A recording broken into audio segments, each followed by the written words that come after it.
Saudara, mari kita perhatikan bagaimana ketika kita menilai sesuatu atau seseorang.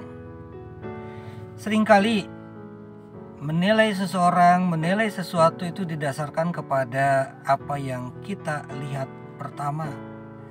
Apa yang kita lihat yang nampak di luar, yang mungkin orang bisa katakan dengan kata kesan pertama. Jika tampakan yang pertama diperlihatkan kepada kita itu baik, menarik, maka banyak kali kita ini lalu sudah menyimpulkan hal tersebut, baik atau tidak baiknya. Nah, karena kecenderungan inilah maka ada banyak orang yang lalu menjadi terjebak dan salah menilai, salah memilih. Dan maka tidak jarang juga akhirnya menyesal di kemudian. Saudara, oleh karena itu juga karena kebiasaan-kebiasaan yang seperti ini, orang lalu bisa merancangkan sesuatu yang mungkin tidak baik. Sehingga karena melihat kebiasaan yang seperti ini, orang lalu berbaik-baik, berindah-indah, menjanjikan sesuatu yang baik, yang menarik, yang menguntungkan. Padahal itu belum tentu sebetulnya seperti apa yang dikatakan. Dan akhirnya menyesallah orang yang kemudian memilihnya atau mengikutinya. Menghadapi sikap yang seperti ini, kita perlu memperhatikan apa yang dikatakan oleh Tuhan Yesus.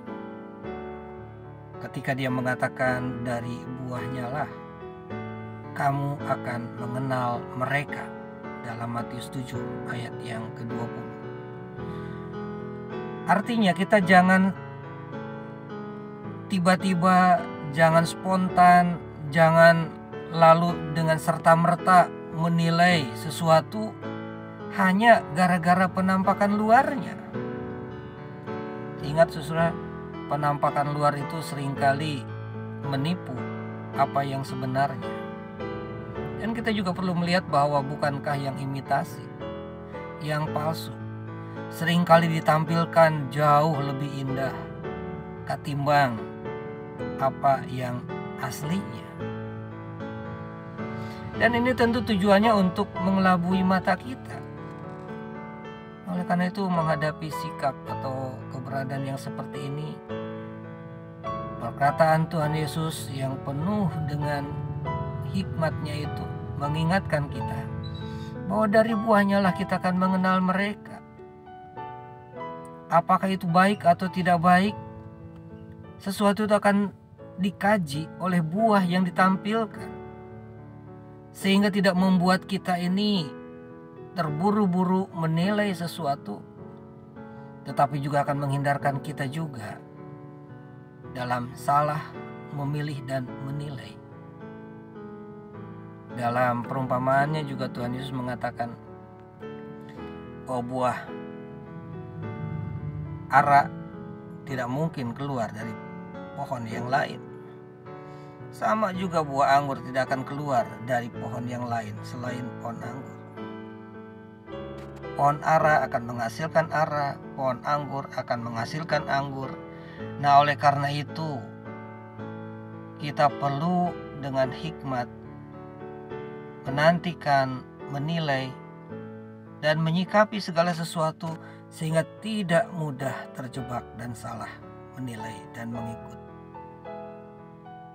Dan tentunya saudara, kalau kita juga bicara tentang menilai orang, dari buahnya lah kita akan mengenal mereka. Tetapi sebetulnya juga dari buahnya lah orang mengenal kita. Oleh karena itu setiap kita juga ditantang untuk menghasilkan buah-buah yang baik. Karena dari buah itulah orang akan mengenal kita.